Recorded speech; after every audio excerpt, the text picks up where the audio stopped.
Imaginemos por un momento que alguien compra una llave maestra para escapar de una prisión. ¿De acuerdo? Y, bueno, tras años de estudiar obsesivamente cómo funciona esa llave, esa persona se da cuenta de que ha construido una celda aún más pequeña. Una celda hecha enteramente de llaves, entiendo. Exacto, una celda de llaves. Esta es, digamos, la paradoja más abrumadora que observamos constantemente en nuestra labor de investigación en el Instituto Sahu. Es una imagen brutal, sí. Y muy precisa. Porque las herramientas espirituales que en principio están diseñadas para liberar, terminan, con demasiada frecuencia, construyendo jaulas mucho más invisibles y rígidas. La verdadera transformación queda sepultada bajo las mismas estructuras que prometían facilitarla. Claro. Y el propósito de nuestro diálogo de hoy no es criticar ni señalar a ninguna figura histórica o contemporánea. No, en absoluto. Es más bien realizar un ejercicio de honestidad intelectual profunda. Vamos a explorar una pregunta que, aunque parece sencilla, es radical. ¿Qué es realmente la gnosis cuando le quitamos las etiquetas, las membresías y las instituciones? Bueno, es que ese es el punto de partida ineludible. Porque si analizamos el panorama histórico del esoterismo occidental, lo que resulta verdaderamente asombroso es cómo la humanidad repite este mismo patrón de institucionalizar lo inefable una y otra vez. Totalmente. Pero para abordar esa pregunta con el rigor que merece nuestra investigación, resulta imperativo trazar una línea divisoria muy clara. Hay una confusión constante entre dos conceptos que, aunque comparten raíz, operan a niveles completamente distintos, que son el gnosticismo y la gnosis. A ver, frena un momento, porque aquí es donde la terminología suele alejar a la gente. ¿Ya? Cuando hablamos de esos movimientos, solemos listar nombres como los valentinianos, los setianos o los maniqueos. Para quien nos escucha, esto puede sonar a enciclopedia polvorienta. ¿Qué es lo que unía a toda esta gente tan diversa? Fíjate que el gnosticismo es, estrictamente hablando, una categoría histórica y académica. Designa a un crisol de movimientos que florecieron en el Mediterráneo antiguo. Y el motor que los unía era una cosmología compartida y muy subversiva para su época. Muy subversiva, sí. Mucho. A diferencia de las religiones mayoritarias que planteaban que el sufrimiento humano nacía de un pecado original o de una desobediencia moral, estos grupos planteaban que el sufrimiento nace única y exclusivamente de la ignorancia. Claro, el olvido. Exacto, el olvido. Argumentaban que existe una chispa divina, un fragmento de lo absoluto que ha quedado atrapado en la materia. Y que este cosmos material, con todas sus leyes y limitaciones, no es la creación perfecta de un Dios benévolo, sino el producto de una caída, de una especie de amnesia cósmica primordial. Ojo con esto porque aquí es donde la cuestión da un giro verdaderamente revelador para nuestra charla. Sí. Porque una cosa es estudiar esa categoría histórica, analizar cómo vivían los setianos o qué textos leían. Y otra diametralmente opuesta es la esencia de lo que ellos perseguían. Ahí está la diferencia con la gnosis. Eso es. La palabra griega gnosis se traduce como conocimiento, pero no es el conocimiento conceptual que manejamos en la academia hoy en día. No es acumular datos, no es memorizar doctrinas. Ni coleccionar títulos. Para nada. Es un conocimiento por contacto, por participación directa. Hay una frase inmensamente conocida que ilustra el mecanismo a la perfección, que es «conoceréis la verdad y la verdad os hará libres». Hay que fijarse en el verbo. No dice «estudiaréis la verdad», ni «analizaréis la verdad». Dice «conoceréis». La gnosis es una experiencia directa que transforma la estructura misma de la percepción desde adentro. Aprender sobre el agua no quita la sed, solo beberla lo hace. Claro, claro. Pero no debemos caer en el error de pensar que esto es un fenómeno aislado en la antigüedad. Esa chispa de la que hablaban, ese impulso gnóstico, es un hilo conductor tenaz que atraviesa toda la historia. Resurge constantemente. Sí, resurge con los neoplatónicos, palpita bajo la simbología de la alquimia medieval, se esconde en el hermetismo renacentista y, bueno, llega a las corrientes teosóficas. Y de manera crucial para nuestra investigación en el Instituto Sahu sobre las corrientes esotéricas de habla hispana, resurge en el siglo XX con una fuerza sísmica a través de la figura de Samael Aun Weor. Vale, aquí entramos en terreno complejo. Sí, es un tema delicado. Hablamos de una síntesis doctrinal del siglo XX que ha marcado a cientos de miles de personas. ¿Cómo logra alguien tomar ese impulso antiguo y traducirlo a un sistema moderno que, paradójicamente, acaba generando las mismas estructuras de las que los gnósticos antiguos intentaban escapar? Es que la ambición de su obra fue monumental. A partir de los años 40 y 50 construyó lo que denominó la gnosis universal. Su sistema es una amalgama enorme. Gigantesca, diría yo. Toma la cosmología del gnosticismo antiguo, la fusiona con la teosofía, integra el rosacrucismo, la cábala e incluso adapta el tantrismo oriental y el simbolismo mesoamericano. Y, a ver, en aras de esa honestidad intelectual que nos guía, es absolutamente necesario reconocer que en esa obra inmensa hay intuiciones genuinas. Sin duda. Hay pasajes de una profundidad real que logran conectar con el nervio vivo de la tradición perenne. Reducir todo ese esfuerzo a un mero horror histórico sería faltar a la verdad. Pero precisamente por la riqueza y sobre todo por la extrema complejidad técnica de esa síntesis es donde se levanta el primer gran escollo para quien busca sinceramente. El literalismo. Exacto. Porque un sistema tan abarcador incluye su propia anatomía oculta, su psicología interior detallada y un mapa laberíntico de la historia del cosmos. Y cuando un mapa te describe hasta la última piedra del camino, ocurre algo trágico. Se habla de conceptos como los 3 cerebros, los cuerpos solares o la serpiente de fuego. Conceptos muy densos. Para alguien desde fuera suena a mitología pura. Pero dentro del sistema, el buscador pasa a diseccionar su psique como si fuera un ingeniero frente a un motor, en lugar de experimentarla, lo cual paraliza completamente el trabajo interior. Ese es el peligro mecánico de cualquier formulación esotérica que se vuelve demasiado descriptiva. El literalismo ocurre en el instante exacto en que la herramienta conceptual se convierte en el objeto final de veneración. Claro. El mapa sustituye al territorio. Y de pronto, la experiencia viva del silencio interior queda desplazada por la pura erudición sobre las jerarquías del sistema. Es, digamos, el equivalente a un melómano que, queriendo experimentar la belleza trascendental de una sinfonía de Beethoven, se obsesiona con analizar la composición química de la tinta con la que se imprimió la partitura. Es una analogía perfecta. Conoce el peso molecular de la página, sabe exactamente la distancia en milímetros entre las notas de un pentagrama, pero jamás ha cerrado los ojos para escuchar la música. Y esto es desgarrador. En nuestras investigaciones vemos a personas que llevan décadas inmersas en estas enseñanzas, que son capaces de disertar durante horas sobre los misterios mayores. O sobre la geometría de los planos de conciencia. Eso es. Sin embargo, al observar su cotidianidad, su capacidad de empatía o sus relaciones humanas más básicas, no hay transformación. El conocimiento teórico se ha quedado en la superficie cerebral, no ha permeado el ser. Y fíjate que la tragedia del literalismo no termina ahí. Porque si esto fuera solo un problema individual, de alguien atrapado en su propio intelecto, el impacto sería limitado. Sería un drama personal, sí. Pero hay una consecuencia aún más grave. Ese literalismo, esa obsesión por la tinta de la partitura que acabas de describir, no se queda encerrada en la mente de un solo individuo. Cuando juntas a decenas, a cientos de personas que creen poseer el mapa definitivo e incuestionable de la realidad, inevitablemente se empieza a vigilar quién se desvía de la ruta oficial. Ahí entramos en lo social. Exacto. Y ahí es donde cruzamos la frontera hacia el segundo gran obstáculo, que es la mutación de la devoción hacia el fanatismo. Plantearse esto es un punto de inflexión muy complejo porque desde dentro de la estructura, esa línea divisoria es casi indetectable para el individuo. A ver, la devoción en sí misma no es nociva. No, para nada. De hecho, yo estoy convencido de que la devoción genuina es la que abre el corazón. Es ese amor hacia una enseñanza que te sostiene cuando la voluntad ordinaria se agota.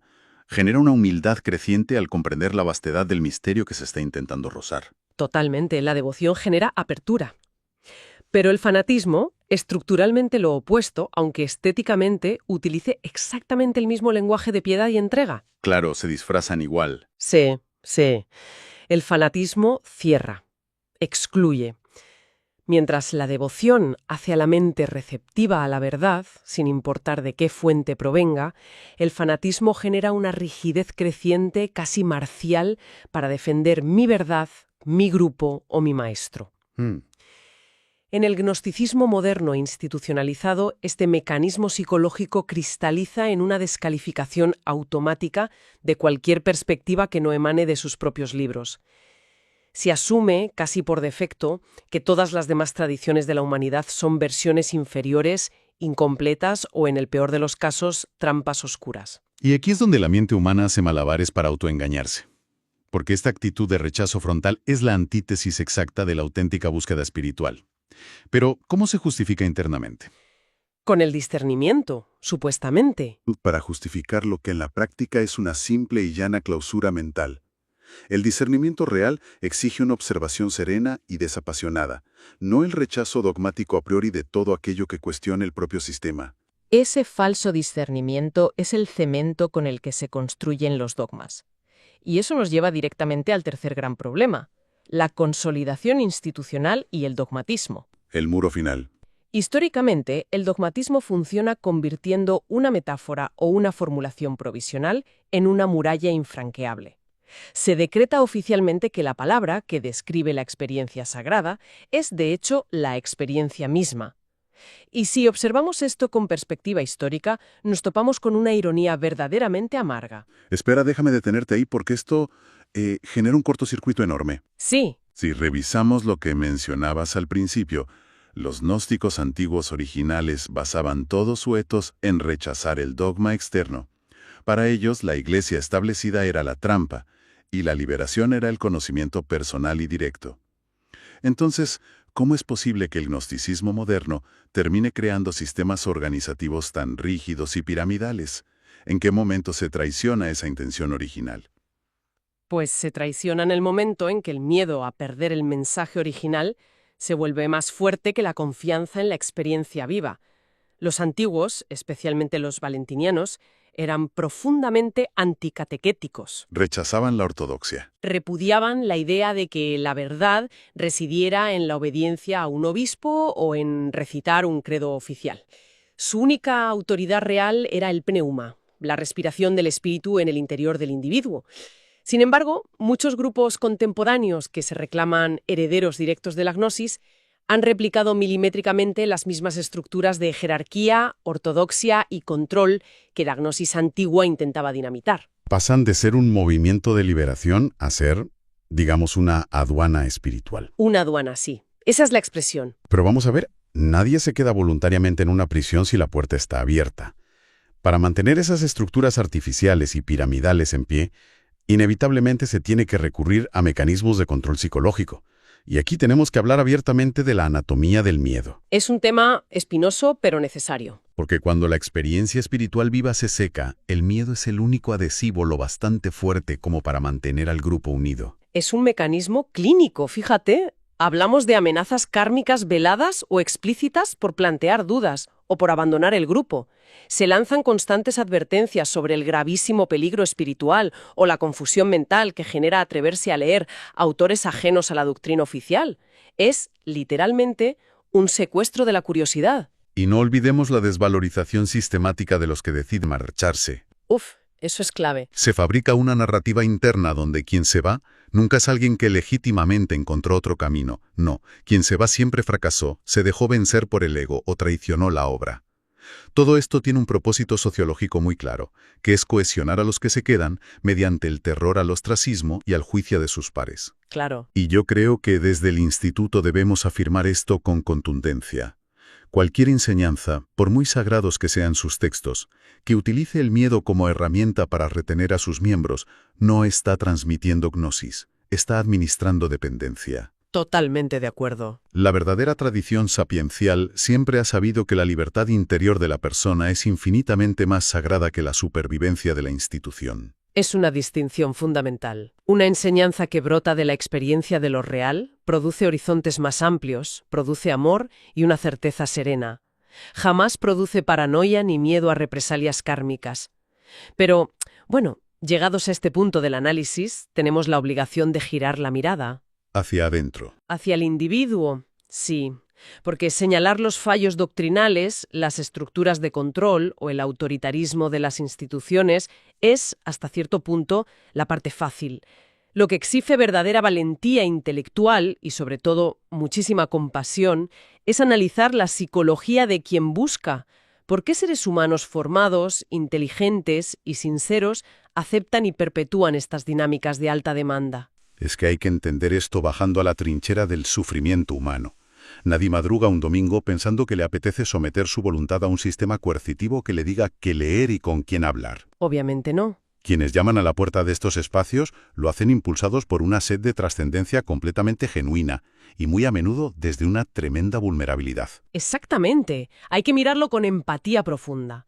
Quienes se acercan muchas veces llegan con heridas vitales sin cicatrizar. Han atravesado lutos, crisis de identidad o simplemente sienten el inmenso vacío existencial de un mundo moderno que parece haber perdido todo sentido de lo sagrado. El vértigo moderno. Eso es. La mente humana aborrece el caos, anhela orden, pertenencia y certezas absolutas. Y estas estructuras ofrecen un refugio perfecto.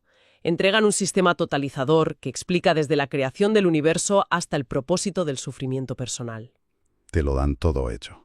Ofrecen una comunidad muy unida que actúa como familia sustituta y proveen la figura de un líder o un padre espiritual que parece tener todas las respuestas. Básicamente, la persona no busca una tesis doctoral sobre cosmología antigua, busca un abrazo cosmológico.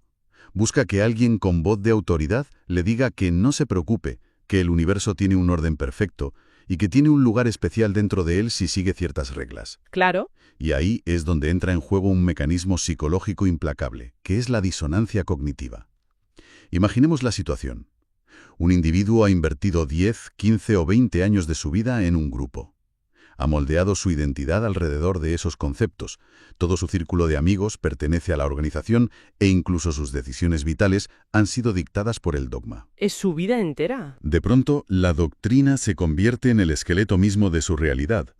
Si empiezan a aparecer evidencias de contradicciones graves o de abusos de poder, aceptar esa evidencia no es simplemente cambiar de opinión sobre un tema abstracto, es enfrentarse a la intemperie existencial, es destruir el propio mundo. Es lo que en psicología llamamos la escalada de compromiso o inversión progresiva. Cuanto más esfuerzo, tiempo y sacrificio emocional se ha invertido en defender el mapa, más aterrador resulta admitir que uno lleva décadas caminando fuera del territorio real. Es muy duro. Por eso, ante la disonancia cognitiva, la mente reacciona como un animal acorralado. Prefiere atacar ferozmente al mensajero, justificar dinámicas tóxicas o incluso redoblar su devoción ciega antes que renunciar a la creencia fundamental que le proporciona seguridad ontológica. Lo cual nos revela la lección más dura y valiosa sobre el trabajo interior.